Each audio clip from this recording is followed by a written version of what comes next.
how do I tell my daughter that I don't want to participate in her wedding events because I just don't like the guy that she's marrying? Little bit of backstory. Yeah. Hey, hold on. Is that the first time you said that out loud? Yes. Okay. I'll sit with that for a second. How does that feel?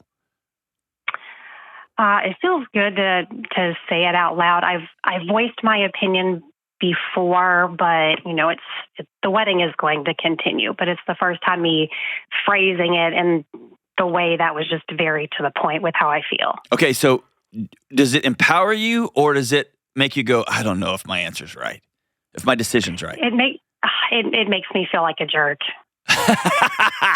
Oh man, okay, I can't wait to hear the story. Tell me more. Okay, so a little bit of backstory. She's getting married this fall, and, I don't like the guy she's marrying. I don't support the marriage, but I know I don't get a vote, and I've come to peace with that.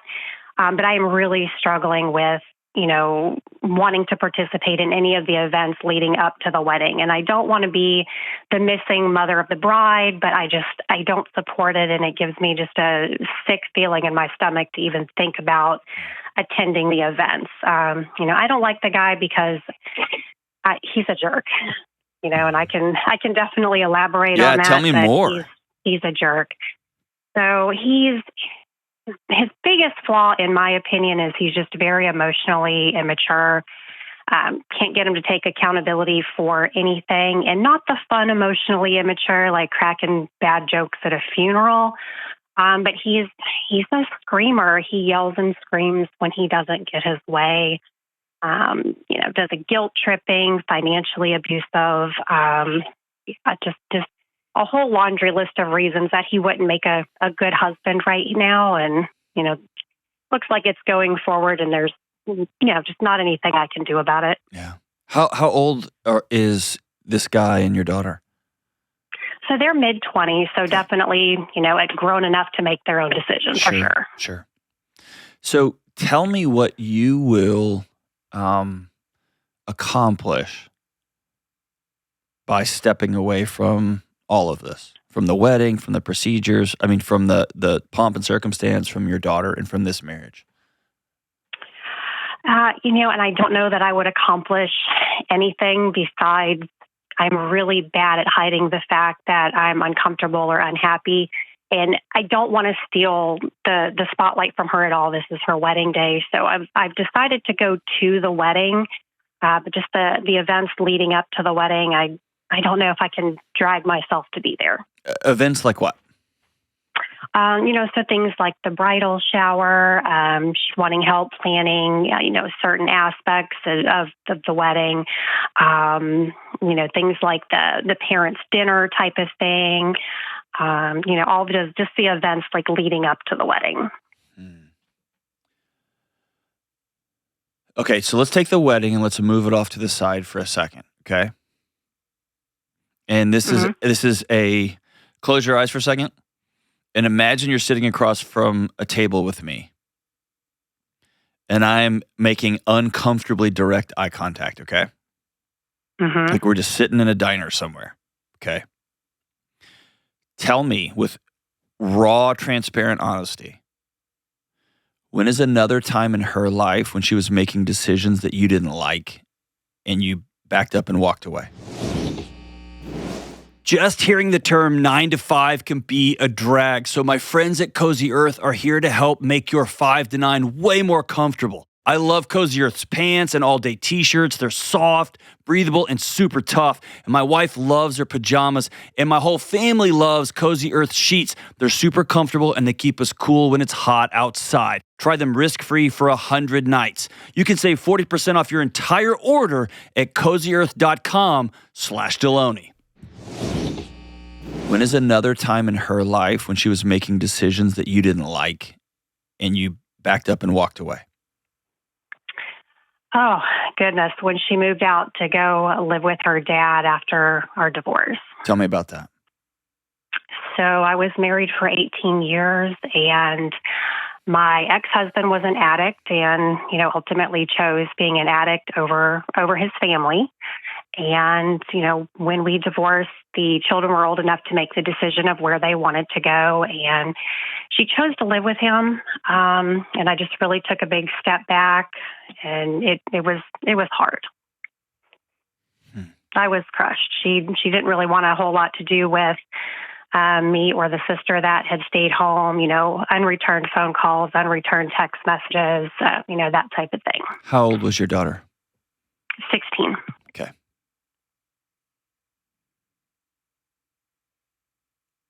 When you think back to when you were a little girl,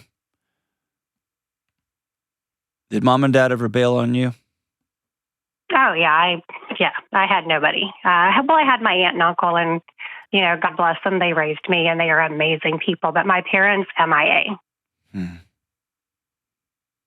MIA, like they left you and you had to go live with somebody else, or they left you but you were still in their house? No, they left me and I went to live with somebody else. My aunt and uncle raised me. Okay. So imagine yourself, that 16-year-old little girl, watching your dad. Let me just ask it this way, or let me just say it this way, because it'll cut to the chase a little bit. If you and I were sitting down and we were spending a couple hours together, I would do this a little bit differently, but our time is compressed here. I would be willing to bet money that there's still a 14 or 15 or 16-year-old little girl inside your chest that is wondering, what was so bad about me that mom and dad left? What did I do? What was so freaking bad about me? Was I not pretty enough? Was I not nice enough? Did I not get good enough grades? And as you get older, even your language around your husband, intellectually that they made choices. And thank God your aunt and uncle showed up. But that 16-year-old that sits and lives inside your chest would do anything for a conversation with your dad, to lean across the table and say, I screwed up, honey, and I'm so sorry. You were always beautiful. You're always smart. And so to think about this 16-year-old girl who's your daughter, dying for an answer to the question, Dad, what is so bad about me that you choose drugs, you choose drinking, you choose to leave? And we all know it's become like a psychological trope. It's a joke, but it's kind of serious. The daughters are the ones that are going to take care of their dads in old age. Or if you haven't heard, all the guys are like, hey, you got to have a daughter, man, because your sons are going to grow up and be goofballs, and you're going to have someone take care of you when you get old. And if a 16-year-old is unfairly by the courts given the opportunity to say, hey, who do you want to go live with? It doesn't surprise me at all that a 16-year-old girl said, I need to get to the end of this thing. I'm going to keep him alive. And by the way, as a culture, we don't let that 16-year-old girl drink. We barely let her drive. We don't let her buy guns we don't let her do anything because she's a kid. And the reason I'm telling you this in this order in this way is, walking away from a child almost never accomplishes what we want it to accomplish. What it does is it keeps us as adults safe from our own hurts and our own pain and our own powerlessness to manage what happens next. And so all I'm putting out, I want you to hear me say, you're a grown-up and you have way more context than I do. We've just been talking for a few minutes. But one of the things I've come to learn is walking away from a relationship is never the long-term, not never, is often not the solution to keep the person that we love, that we're trying to protect, safe. And so I'm wondering what an alternative vision would be, you taking your daughter out and saying, hey, I've said my piece on him. I can't love a guy that screams and yells at my daughter, but I love you. And I'll be here now. I'll be here when things get scary. And if this marriage ever gets sideways, I will be your first call. And so really, I'm going to get closer to you instead of further away. And I get if people feel like, hey, I can't be a part of the celebration here because I feel like a fraud. I get that. And part of me says, man, you totally get that as the parent and the adult. You get to make your adult decisions. And the other side of that, there's another voice in my head that says, dude, be the adult. Like, take your feelings and just put them aside because your daughter's scared and she knows that she's entering into a scary situation too. That's why I want to know what you want to accomplish other than to protect yourself from participating in something you know down the road isn't safe. And I'm wondering if your daughter's going to, those scary nights when he's screaming and banging into the sheetrock and not letting her have any money or whatever, if you remember those moments when you didn't know who to call, when your husband didn't come home again and didn't come home again and didn't come home again, and if she knows, I can call my mom, I can always go home. If that isn't the greatest offer of love you can give her.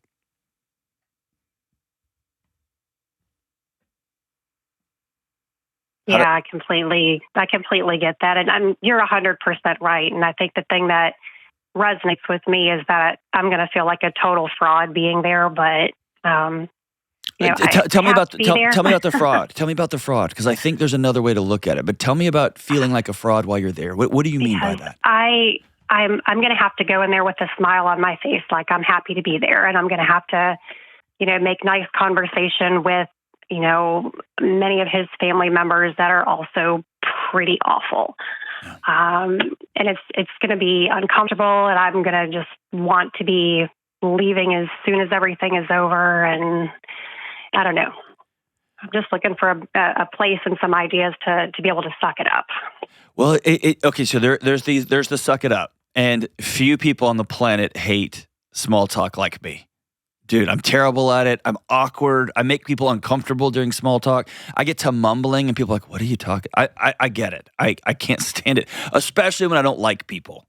I'm the worst. The worst at it, okay?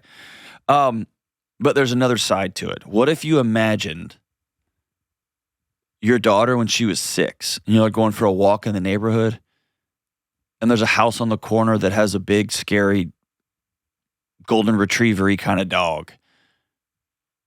And you're going to get real close to that daughter. And you're going to talk to her, and you're going to make eye contact with her, and you're going to smile, and you're going to hold her hand when you can. You're going to put your hand on the small of her back when you can. And I'm going to be there real close to you.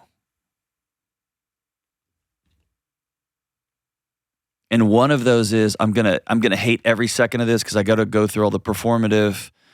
People are stomping on their Marlboro Reds and their suits in the middle of a church, right? And you're like, God, y'all just gross people. And then the other side of it is, I'm going to be right here by my daughter. There will never be a doubt in her mind that if she wants to turn and run, I'm right here. And one of those is a protective love, deep, deep love. Come what comes, like, I will be right here. And the other one is like, woe is me. I don't want to smile with a bunch of weirdos pulling up in their Dodge Chargers and their square Kias, or I don't know what they're driving. I'm just making up stories to try to be on your team, right? I don't know. Yes. But do you get what I'm saying? One of those is a mission-centric, I don't care who's going to be there. I'm going to be standing right by my baby girl, even though she's 27, making a terrible choice. And the other is I'm just going to be thinking about how awkward this is going to be for me, yet again, leaving my daughter off by herself to fend for herself, why I am concerned about how I feel in this moment. Which is what feels like what happened when she was 16 and she made a 16-year-old child decision and you held her hostage for making a child decision. For your feelings about her choice. You get what I'm saying? You took that really personally. Mm-hmm. Instead of saying, what an awful, awful moment for a little girl who's now 16, who's not legally allowed to do anything. She can't even legally consummate. She can't have sex. She can't buy cigarettes. She can't do anything.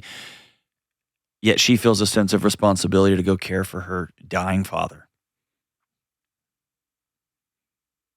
What an awful position to be in. And God almighty, I wish she'd chosen me. Mm-hmm.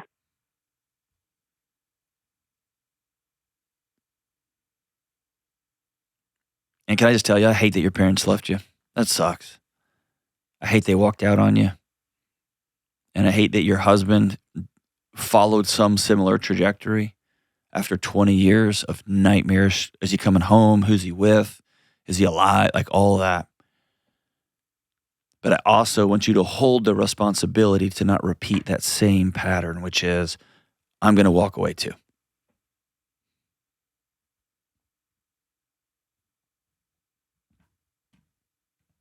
And sometimes, Yeah, 100%.